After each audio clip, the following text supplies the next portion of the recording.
Lapland. Life beyond the Arctic Circle.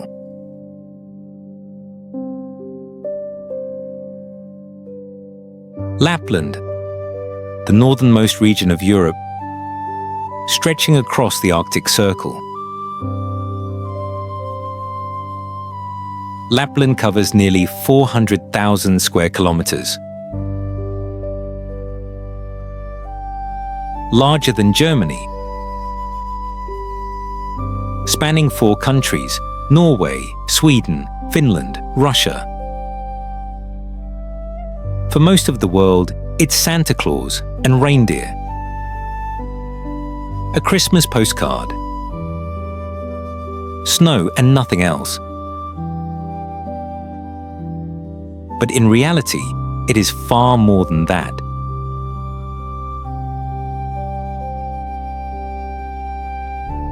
It's a world unto itself. Forests so dense they swallow sound. Tundra so empty it stretches to the curve of the earth. Mountains that never see darkness in summer. Never see daylight in winter. Rivers that freeze solid for half the year, then explode with life when the ice breaks. And lights in the sky that dance like something alive. Despite the cold, despite the darkness, people have lived here for thousands of years.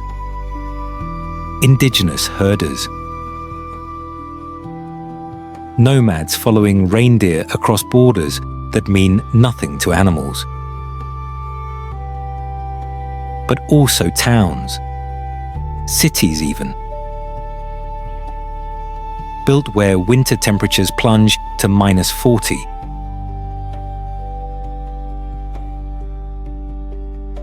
Where summer sun circles the sky without setting.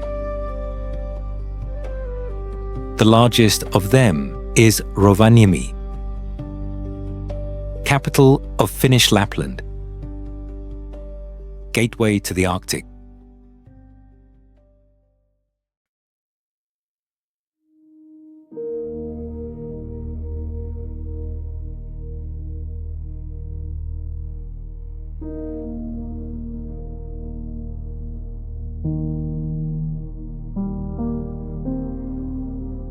Rovaniemi, the Arctic gateway. Rovaniemi sits precisely on the Arctic Circle.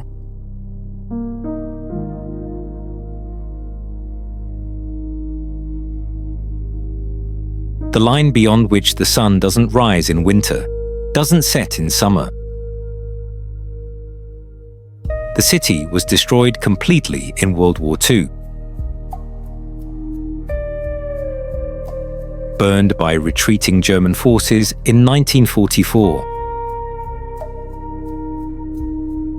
What remains is new, rebuilt. The street plan designed by Alvar Aalto. Shaped like reindeer antlers when viewed from above. On paper, rebuilding a city this far north seems impractical. In reality, it created something else entirely. Purpose. Rovaniemi became the official hometown of Santa Claus. A marketing decision that transformed the economy. Santa Claus Village sits on the Arctic Circle line. You can walk across it. 1 foot in the Arctic, 1 foot out. Tourists come by the thousands to mail letters from Santa's post office, to meet the man himself, who sits in his office year-round. It feels commercial, constructed, and it is. But it's also survival. a way for people to stay in a place where traditional industries lumber. Mining no longer sustained populations. Beyond the village, Rovaniemi reveals itself differently. The Utsjoki hill offers skiing in winter, midnight golf in summer.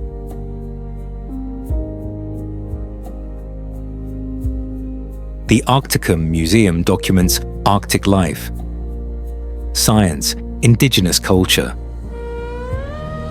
The city pulses with a rhythm tied to light and darkness, not day and night. In December, the sun doesn't rise for weeks. Kamos, the polar night. The world becomes blue twilight. Streetlights glow constantly. People move as if underwater. Depression rates climb. Vitamin D supplements become essential. Light therapy boxes sell out. Yet locals don't flee. They adapt. They embrace the darkness. Find beauty in it. Then comes summer. The sun refuses to set. Midnight sun, polar day. Children play outside at midnight. People garden at 2 a.m. Sleep becomes negotiable. This extreme light cycle shapes everything: psychology, agriculture, culture, architecture. Rovaniemi is not just a city. It's an experiment in human adaptation to conditions that shouldn't support urban life. And it works. Not despite the extremes. Because of them.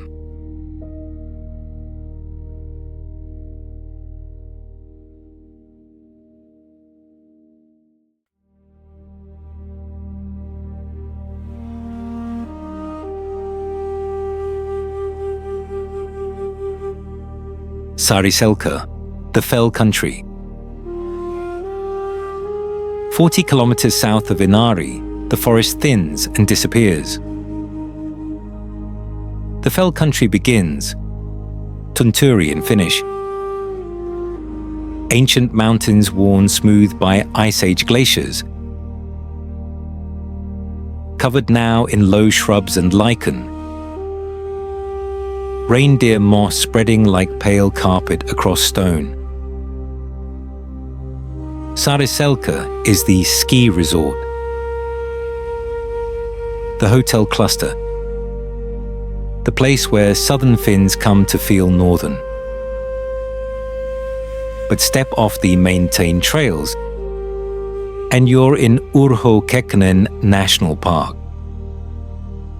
2,550 square kilometers of protected wilderness. No roads, no cell service. Just fell and forest. And the knowledge that if you break your leg here, help is hours away. This is where Finland's large predators still live. Brown bears in summer, wolves passing through, wolverines rare and solitary, leaving tracks that herders read with worry.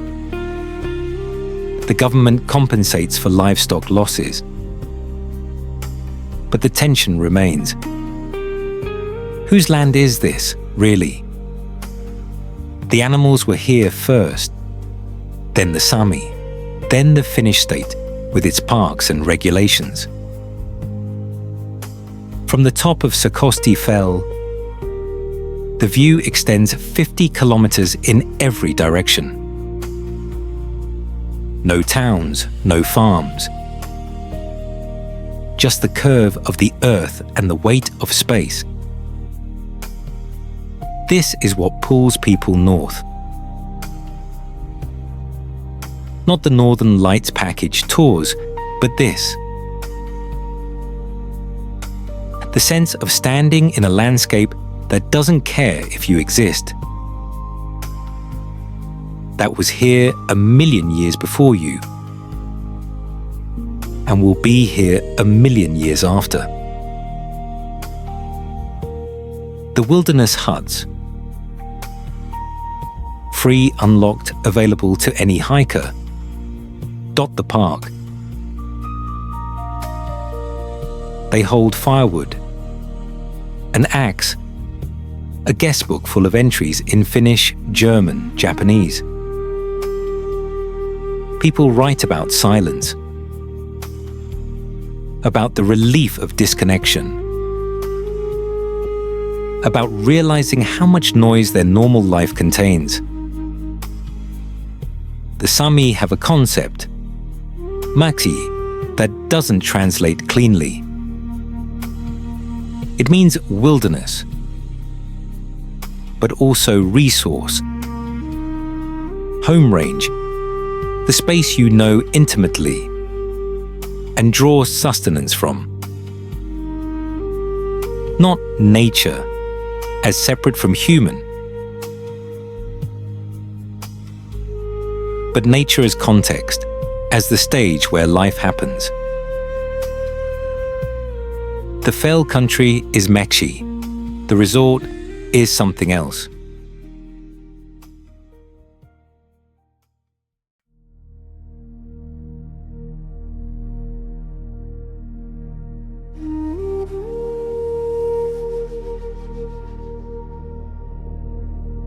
Salla. The Soviet border, eastern Lapland, is different.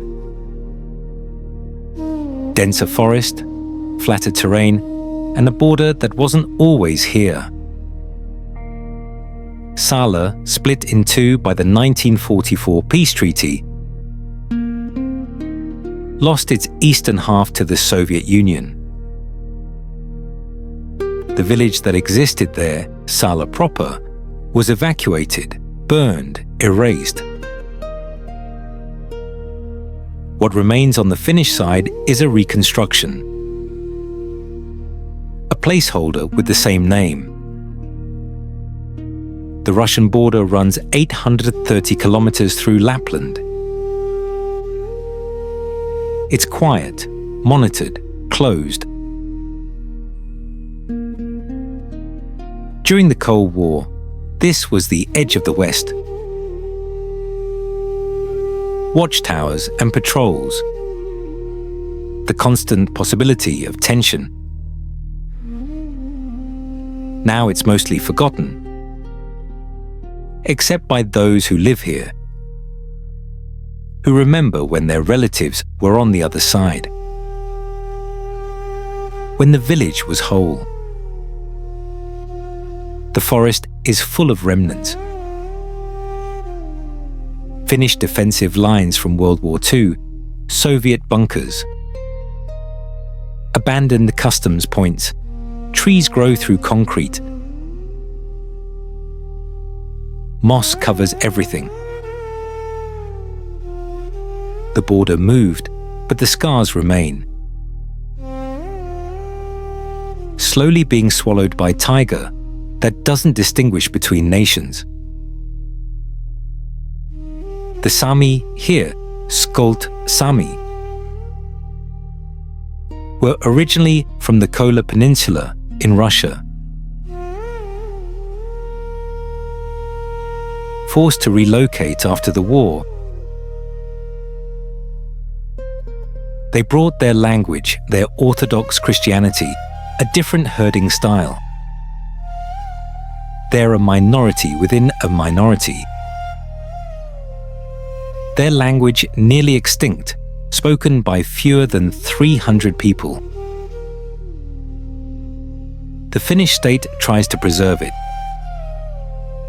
Whether it's enough is uncertain. Salla today is a ski resort,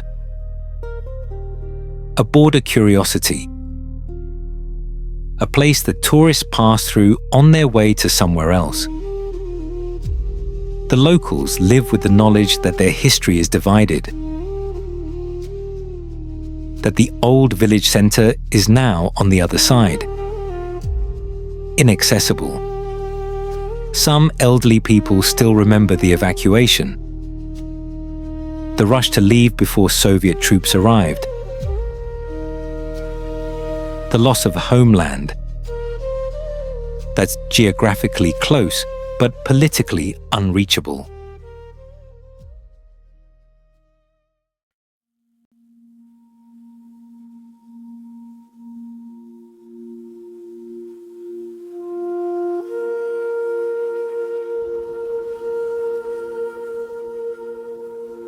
The northern lights leave the city, drive north, cut the lights, wait. The aurora borealis doesn't perform on schedule. It appears when solar winds collide with Earth's magnetic field. When conditions align. Sometimes it's faint green glow on the horizon. Sometimes it fills the entire sky. The lights move. Undulating curtains of green, purple, red, folding like silk in impossible wind. They're silent, though legend claims you can hear them. Whispers, crackles, sounds that might be real or imagined. Science explains it. Charged particles, oxygen atoms, nitrogen. Collisions in the upper atmosphere releasing energy as light. But knowledge doesn't diminish wonder. The Sami people, indigenous inhabitants of Lapland, have their own explanations. Some said the lights were spirits of the dead. Others believed they were reflections from shoals of fish, or fires lit by Arctic foxes running across snow. The Finnish name for aurora is revontulet. Foxfires. The best displays happen between September and March. When nights are longest, skies darkest, you need clear weather, no clouds, no moon if possible, and patience. Many visitors see nothing. The aurora is invisible behind clouds, or the solar activity is too weak.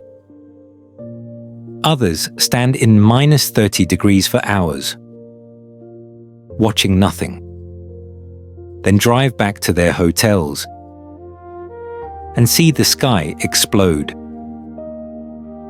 The aurora doesn't care about your schedule, your flight times, your cold feet. It appears, or it doesn't. But when it does, when the sky transforms into moving color, when green curtains ripple overhead, something shifts. You're watching particles from the sun colliding with atmosphere 100 kilometers above. A phenomenon operating at scales beyond intuition. Yet it feels personal, as if the sky is performing for you alone. Photographers cluster at viewing spots, tripods in snow, long exposures capturing color invisible to naked eyes in real time. The photos are more vivid than reality, enhanced. The aurora looks brighter, more dramatic in images than it appears live. This creates disappointment for some. They expect the photos. Get the reality, feel cheated. But those who understand, who accept the aurora on its terms, find something else. Not spectacle, but presence. The knowledge that you're standing under the edge of space, where Earth's atmosphere meets solar wind, where physics creates beauty as side effect. That's enough. That's everything.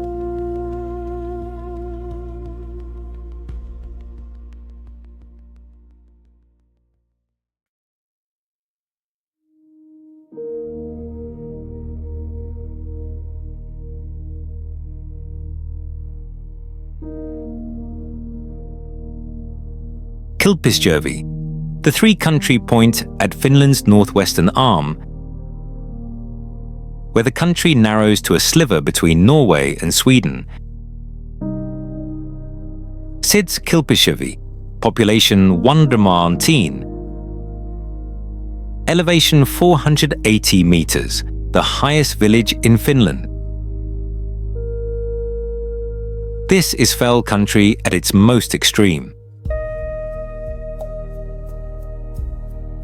Treeless, wind-scoured, alpine without being high. A 7-kilometer hike from the village leads to Treriksröset, the three-country cairn.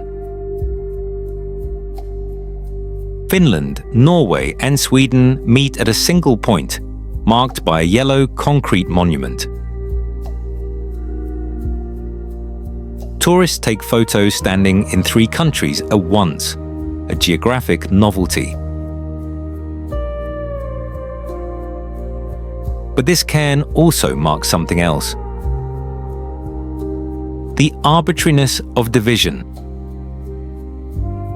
Lines drawn by distant powers across land where such lines never mattered. Saana, the sacred fell, rises 1,029 meters above the village. Its distinctive profile, a sharp ridge with a flat top, makes it unmistakable. For the Sami, this is a holy mountain, not to be climbed casually.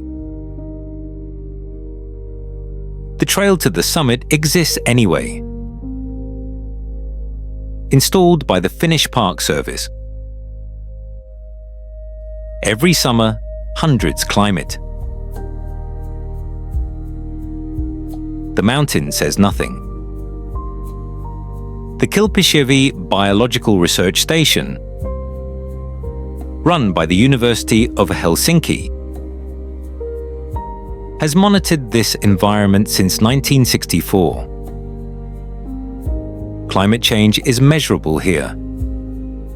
Snowmelt coming earlier, tree line creeping higher, species ranges shifting north.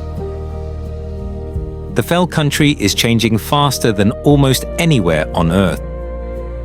Scientists document it. The reindeer feel it. Winter here is not romantic. Becomes life-threatening in minutes. The old Sami survival knowledge. Dig a snow cave, wait out the storm. Don't fight the land because the land always wins. The people who live here year-round are either born to it or running from something. There's no casual reason to stay through the polar night, when the sun doesn't rise for nearly 2 months. Depression rates are high, alcohol consumption is higher. But there's also a community, tight-knit, because it has to be.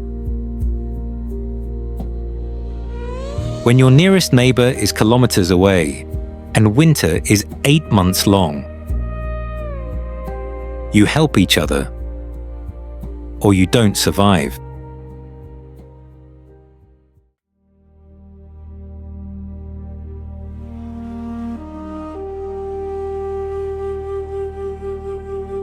Drive east across Finnish Lapland, through forests of pine and spruce, past frozen rivers and empty roads. Eventually, you reach Inari,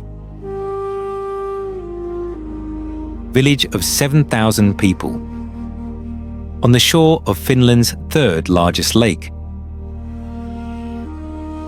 Lake Inari covers 1,000 square kilometers,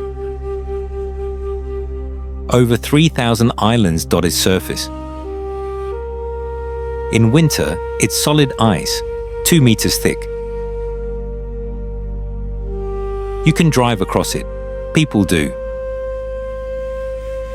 Snowmobiles crossing the frozen expanse like boats on water. In summer, the ice breaks. The lake transforms, water deep and cold. Islands green with forest. This is sacred land for the Sami. The lake is Anna in northern Sami.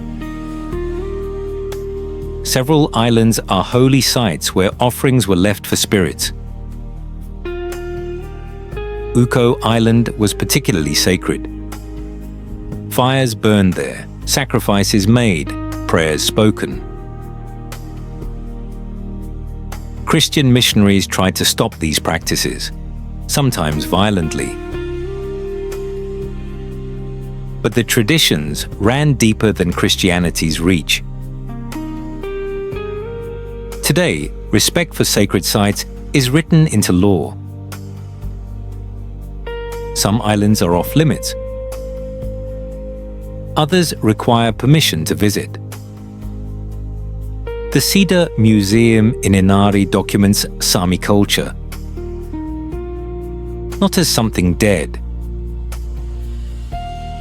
but as living tradition. Exhibitions show traditional clothing, tools, dwellings, explain reindeer herding cycles, present Sami art and language. But the museum also addresses the painful parts. The forced assimilation, the cultural suppression, the ongoing struggles. This honesty is recent. For decades, museums presented Sami culture as quaint folklore, frozen in the past. Now they acknowledge that Sami people exist in the present, facing contemporary challenges, maintaining culture not as museum piece, but as daily life. Lake Inari itself is changing. Water temperatures rising, ice forming later each year, melting earlier, fish species shifting northward. Traditional fishing practices becoming less reliable. Climate change here isn't projection. It's observation. The land remembers what was, shows what is becoming. And those who live here watch their world transform.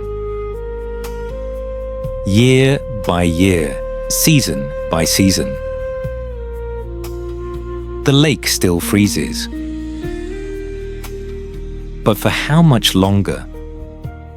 And what happens when it doesn't?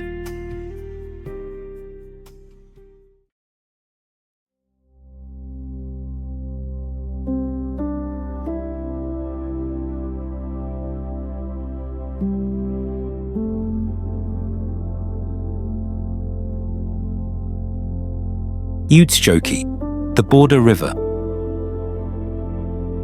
At Finland's northernmost point, the Teno River marks the border with Norway. Utsjoki, population 1,200, is the most Sami municipality in Finland. 90% of residents speak North Sami as their first language. This is not a place that became Sami. This is a place that stayed Sami despite everything. The river doesn't recognize borders. Neither do the salmon that run up it every summer. Some of the last great Atlantic salmon runs in Europe. Fishing rights are complicated, disputed, regulated by treaties between two nations that both claim jurisdiction over water that the Sami fished for millennia before either nation existed. The church in Utsjoki, built in 1860, was one of the few buildings to survive World War II. German forces burned nearly everything else as they retreated. The locals hid in the fells, in the forest, waiting for the destruction to pass. When they returned, they rebuilt. They always rebuild. The graveyard tells the story in 3 languages. Names that cross borders. Sami families don't stop at national boundaries. They never did. Reindeer don't stop at borders either. The herds move between Finland, Norway, and Sweden, following ancient routes. And the herders follow them, carrying passports for customs officials who seem confused that anyone would live this way. In summer, when the midnight sun hangs low and golden for weeks, the riverbanks fill with fishing camps.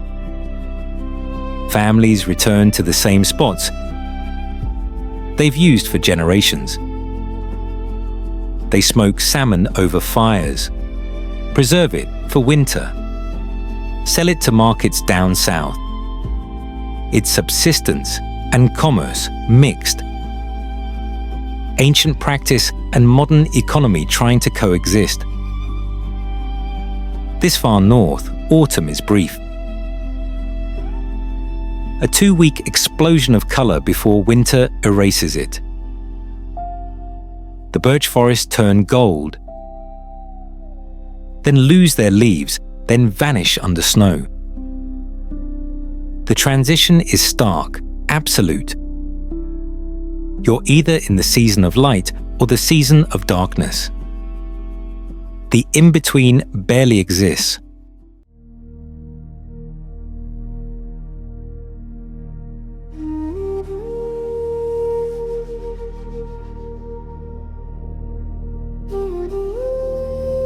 The reindeer herding life. There are 200,000 reindeer in Finnish Lapland. They're semi-domesticated, owned by approximately 4,000 herders. Marked by ear notches that identify families. This is not farming. The animals are free most of the year, moving across hundreds of kilometers. Herders follow, track, gather them only for marking, slaughter, or moving them away from roads and settlements. The autumn roundup, erotus, is when herders gather the animals, separate them by marks, decide which to slaughter. It's exhausting work, done in freezing temperatures, with animals that panic easily.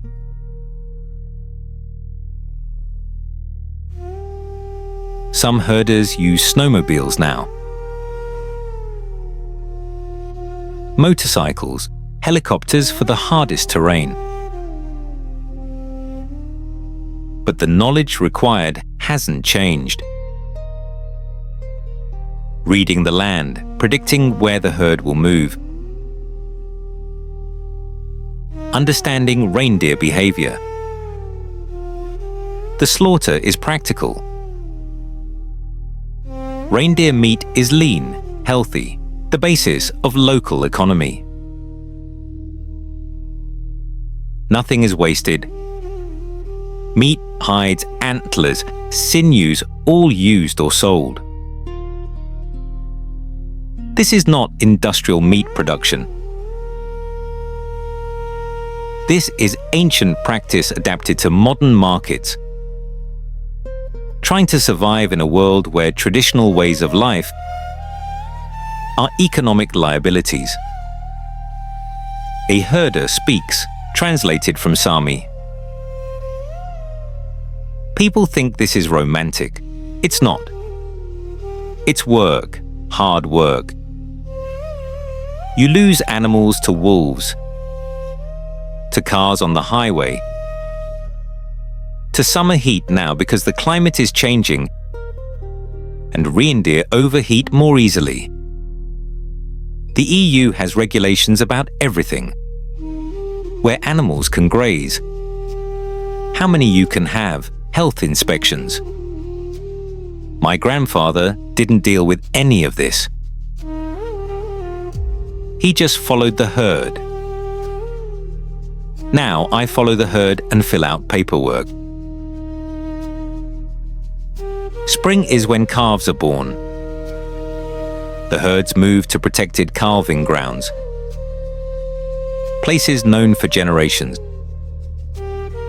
But predators also know these places. Golden eagles take newborns. Wolverines kill adults. Lynx are increasing in number. The herders patrol, protect, lose sleep. Every calf that survives is money, but also tradition. The continuation of a way of life that becomes harder every year. Young people are leaving. The life is too hard, too uncertain. EU subsidies help, but they also come with strings.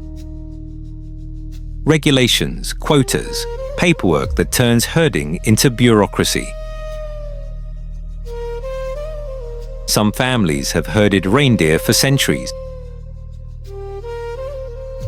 It might not last another generation. This is the quiet ending of indigenous practice. Not through violence, but through economics, exhaustion. The slow realization that the land no longer provides a viable living.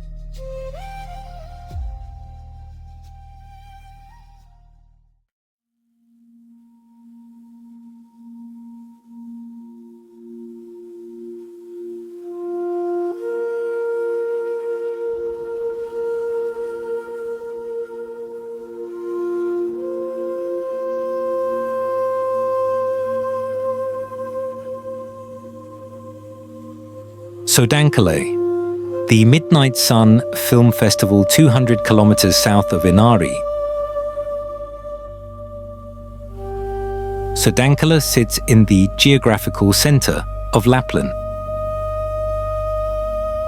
Population 8,000, spread across an area larger than some European countries. This is mining country, forest country, a place built on extracting what lies beneath the earth. Gold, nickel, chromium. But once a year, in June, it becomes something else entirely. The Midnight Sun Film Festival transforms this small town into an unlikely cinema capital. founded in 1986 by the Kaurismäki brothers, Finland's most famous filmmakers. It runs films 24 hours a day under the endless summer light. Directors and actors arrive from around the world to screen their work in a place most have never heard of. Projecting onto screens set up in tents, warehouses, even outdoors, as the sun circles the horizon without setting.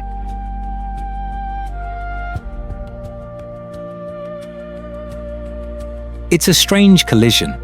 International cinema in a town where the main industries are reindeer and mining.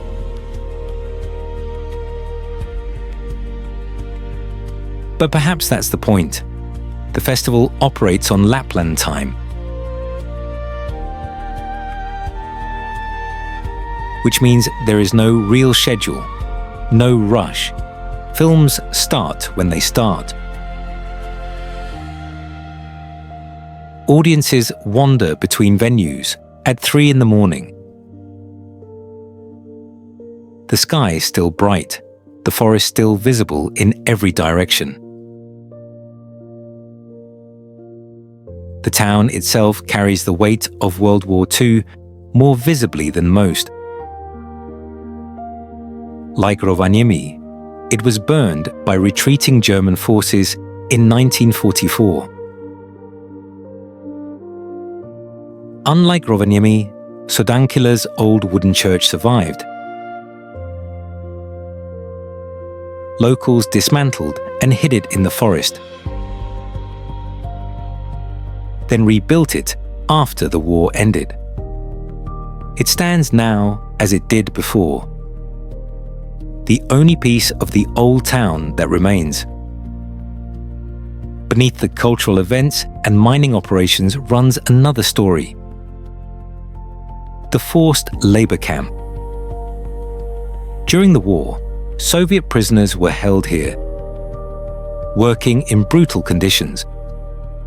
Many died and were buried in mass graves that are only now being properly marked and acknowledged.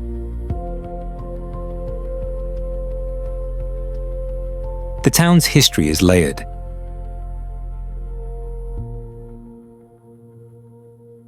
Indigenous land, frontier settlement, war zone, mining center. Unlikely film festival host. The festival's success reveals something about Lapland's character. Remoteness doesn't mean irrelevance. The people who live here have always known this. Now, for a few weeks each summer, the rest of the world catches up.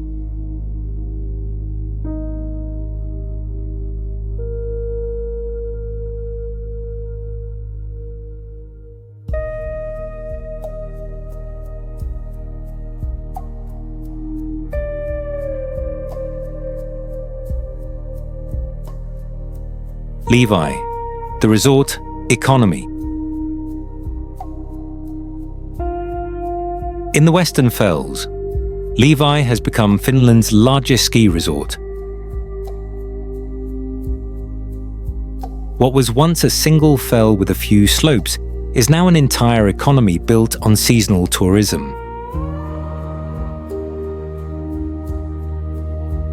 Hotels, restaurants, equipment rentals, ski schools, snowmobile safaris, husky sledding operations.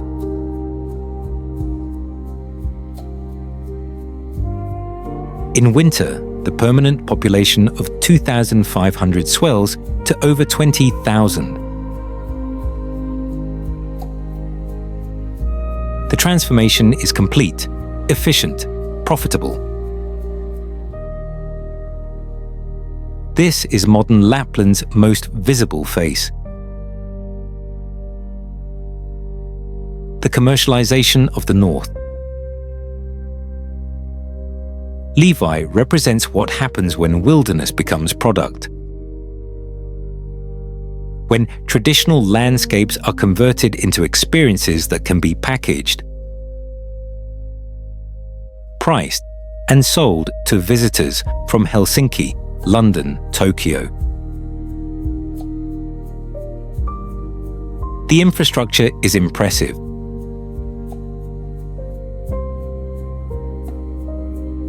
Gondolas, heated chairlifts, snowmaking.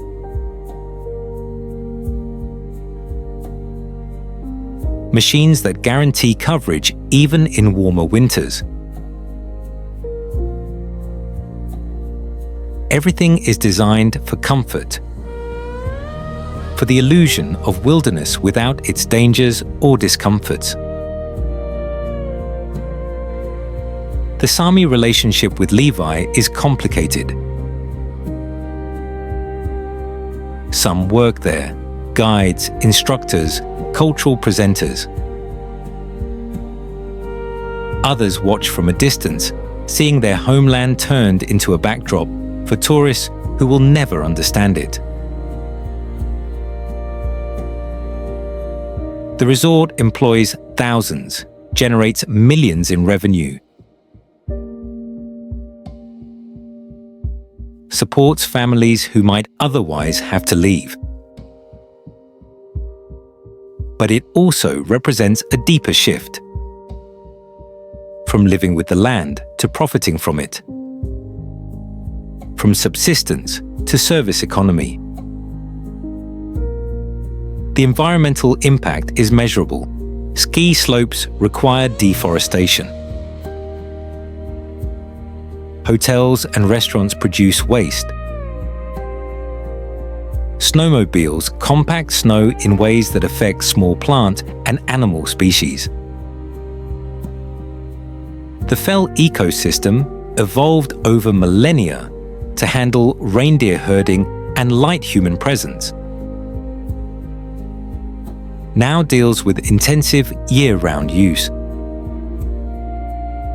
Scientists study the changes.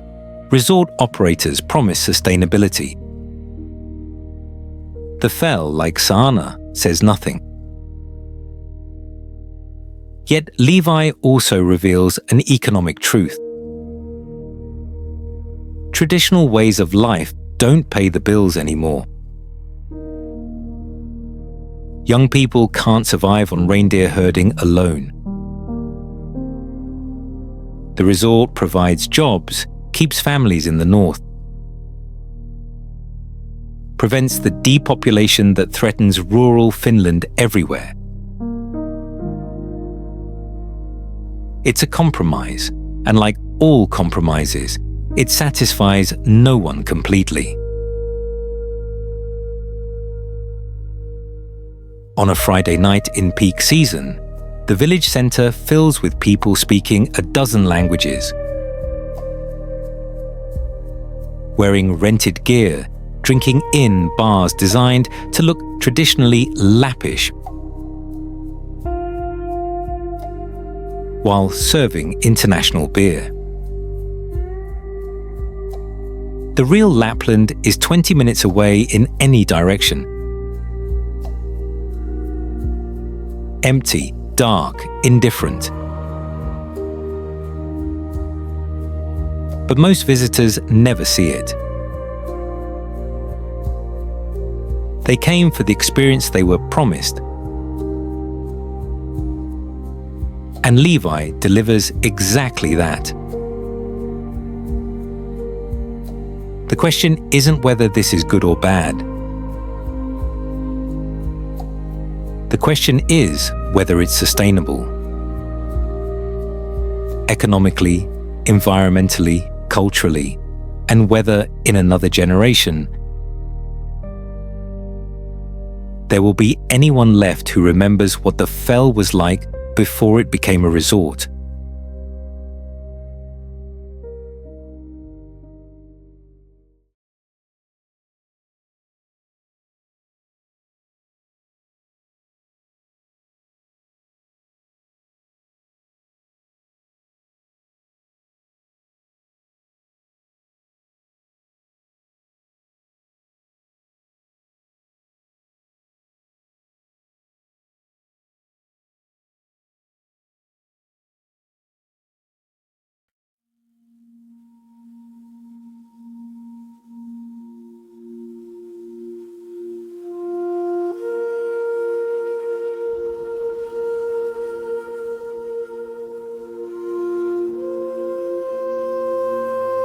Pigai Losto, the Amethyst Mine.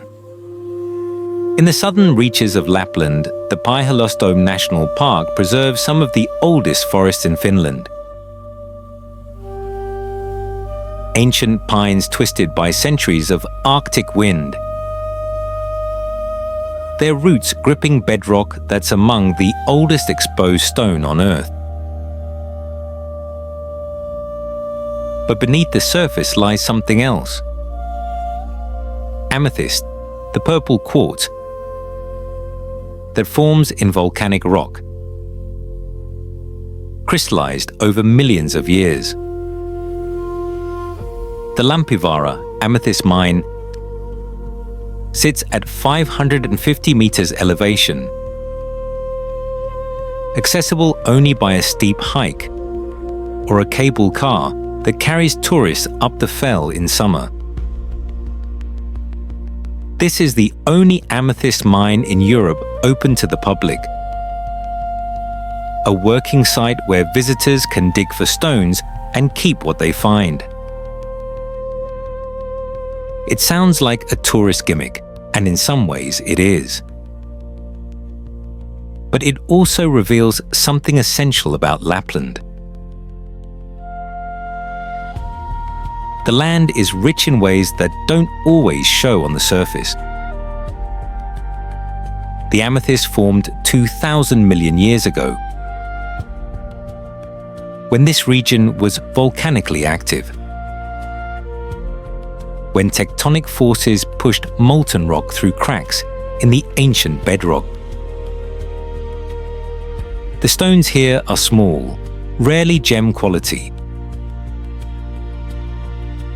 But they exist in quantities that make commercial extraction viable. The mine has operated since the 1960s,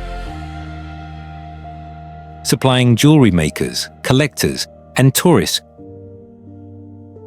who want a piece of Lapland they can carry home. The geology tells a deeper story. This bedrock, part of the Karelian Craton, is some of the oldest continental crust on the planet. Formed when the Earth was young and its surface still unstable. Walking across the exposed rock here is walking on something that existed before complex life. Before oxygen in the atmosphere. Before almost everything we think of as Earth. The amethyst is young by comparison.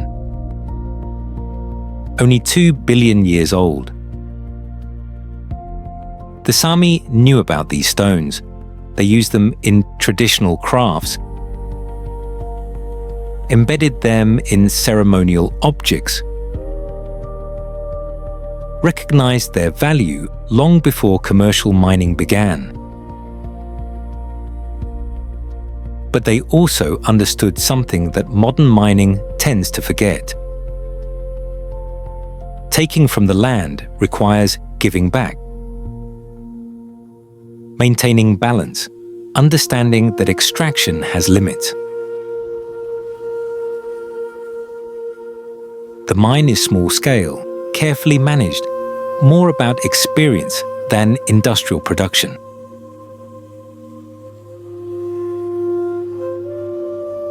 But it sits in a region where larger mining operations, nickel, gold, rare earth minerals, are expanding rapidly.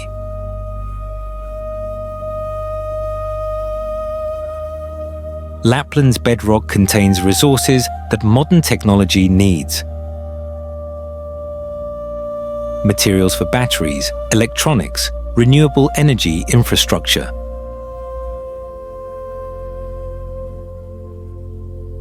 The tension between preservation and extraction grows more acute every year. From the mine's summit, the view extends across valleys and fells. Forest and bog, a landscape that appears untouched, but is actually deeply marked by human use. Old growth forest mixed with logged areas, hiking trails cutting across reindeer migration routes, ski resorts visible in the distance. This is not pristine wilderness. This is working landscape, where people have always taken what they need to survive. The question is, how much, how fast, and who decides? The amethyst mine is gentle compared to what's coming. As global demand for Arctic resources increases, Lapland faces a choice: remain peripheral and poor, or open itself to extraction and deal with the consequences.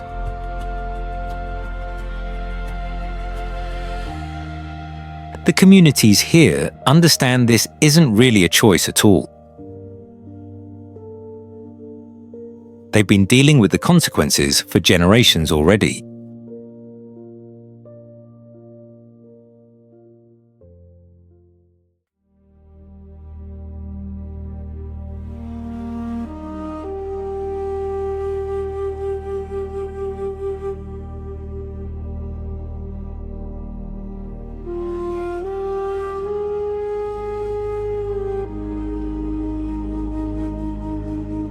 Lapland is contradiction. Land of darkness and light. Forest and tundra. Tradition and modernity. Emptiness and life. It defies easy understanding. Resists tourism's simplifications. Demands respect for complexity. This is where indigenous people maintained culture despite centuries of suppression.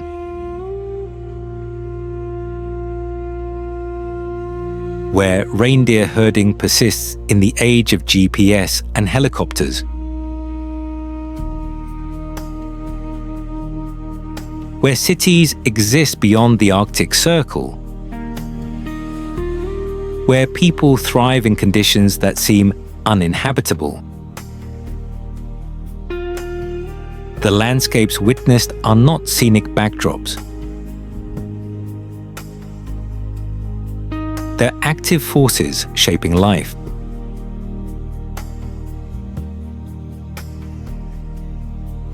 The aurora is physics made visible.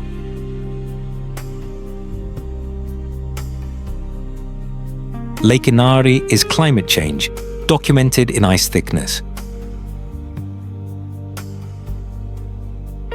Saariselkä wilderness is nature indifferent to human survival.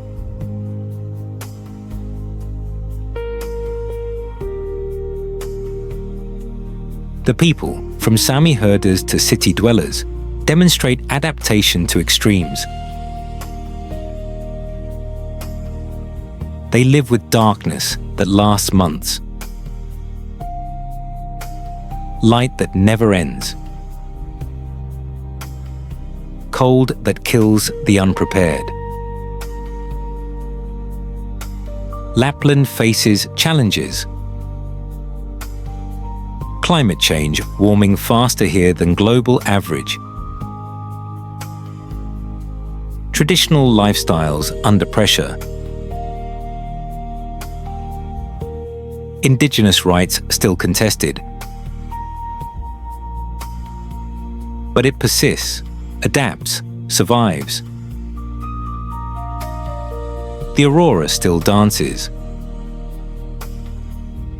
Reindeer still migrate. The midnight sun still circles. Life continues beyond the Arctic Circle.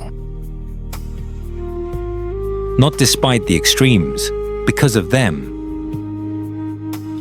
This is Lapland, where winter teaches patience, where darkness creates light, where the edge of the habitable world becomes home. The Arctic Pulse continues. In the crunch of snow under boots, in the silence of frozen lakes, in the howl of wind across tundra, in the ancient knowledge of people who learned to call this place home when everywhere else seemed easier. This is Lapland. Edge, beginning, home.